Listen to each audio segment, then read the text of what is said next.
Hey guys, I'm Rima, and in today's video I'm going to be talking about what it takes for me to DNF a book. I'm the sort of reader which rarely DNFs a book. DNF stands for Did Not Finish, by the way. In 2017 I only DNF'd 2 books, which I will talk about why I DNF'd at the end of this video, but that's 2 books out of 140, which is just under 3% of the books that I read in 2017. And I have yet to DNF a book in 2018. I'm currently on 35 completed books, but that's likely to increase by the time this video is out. What it takes for me to continue on with the book is that it has to have good plot, good characters, and some sort of end game, whether it be the solving of a mystery or some sort of conflict resolution. If a book is failing to deliver on those aspects, then they would probably end up getting a low rating from me. But if they fail to deliver on all 3 parts, I end up DNFing it. But then I have a DNFing system. I don't allow myself to DNF a book before the 100-page mark. The 100-page mark for me allows me to gauge whether or not a book is good enough. Like if the setup is good, if I'm invested in the story or the characters. If I reach the 100-page mark and I don't feel connected to the book, then I'm likely to put it down. But then I also don't allow myself to DNF a book if I'm within 100 pages of finishing it, because 100 pages for me is not that hard to complete. It's probably about an hour to 2 hours worth of reading, and I'd much rather be able to say that I've finished a book as opposed to I did not finish a book. It's quite hard for me to talk about what makes me DNF a book because it varies, and I just have to really not like it, basically. But I just wanted to tell you guys that if I do DNF a book, I'm not taking it lightly. So let's talk about the books that I DNF'd in 2017. The first book that I DNF'd in 2017 was The Young World by Chris Weitz. This is a dystopian novel that's basically every cliche you could think of. I should stop throwing shade before I go into the plot. This book is set in Washington, and they're living in a world where disease kills people once you turn 18, and you follow this group of teenagers and they're trying to figure out a cure. But then this book is just so full of cliches, and the plot, okay, to be fair, there was an end game. They wanted to get the cure, but it was just full of cliches, and the characters were just so unlikable. And okay, let me get into it. First of all, who names their kid Washington and Jefferson? Sorry, it might just be the English in me that's a bit like, what?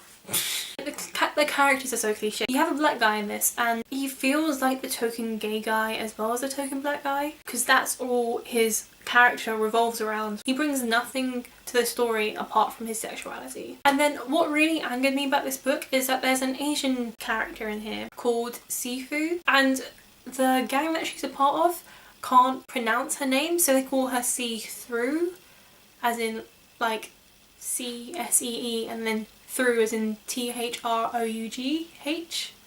Yeah, I spelled that right. And it's just, it made me want to throw the book away. And then you have tropes where like the guy secretly in love with a girl, but they can't get it on because of the dead brother, and it's just, There's this clever guy in the group called Brainbox, and he's the one that's supposed to find the cure. But he's like 16 years old, and like what 16-year-old guy can know how to cure a disease that kills 18-plus-year-olds? He's called Brainbox. This book feels like it was trying to get on the wave of the whole dystopian era. This is a trilogy. How is it a trilogy? This book put me into a reading slump for 3 months because in September of 2016 I had just finished completing the A Song of Ice and Fire series by George R.R. Martin. So the 7 Game of Thrones books. It took me 3 months to read that. And then in September I picked this book up, and it literally made me stop reading because I didn't want to classify this book as a DNF, so I would just say that I'm reading this book. But it got to a point where I just didn't read. It literally took December for me to start picking up books again. I was picking up crime series, I was picking up the Patricia Cornwell books and the Women's Murder Club by James Patterson, and I was like, after I finish these books I'll get back to reading this one, and I picked it up and I was just like, no. God no. And this put me into reading slump for 3 months because I didn't want to let go of the fact that I'd have to DNF it. Shh. The amount of books I could have read in 3 months. The second book that I DNF'd in 2017 was Stealing Snow by Danielle Page. I got this in a 3 for $10 deal at MCM London Comic Con at the Bloomsbury stand. I was basically buying one of the Emilys in my life, the entire Throne of Glass series, because it was 3 for £10, and it left me a choice to pick up a book, and I decided to pick up this one. Don't know why. This is a Snow White retelling that's set in the real world but also a mystical world. Snow is institutionalized as a young kid. She tried to walk into a mirror and somehow hurt her best friend or something. She is very annoying. Basically, she finds out she's this heir to this mystical place. She wasn't crazy, basically. I think I DNF'd it at page 116. I have the exact page on my Goodreads. But by page 116, she had met 3 males, and she basically had really bad crushes on all of them, and she would just constantly think about them. And to be fair, I didn't mind this book when it was set in our world, but as soon as it went into the mystical world and you had mystical people, I was just like, really? My suspension of disbelief in this book was incredibly low.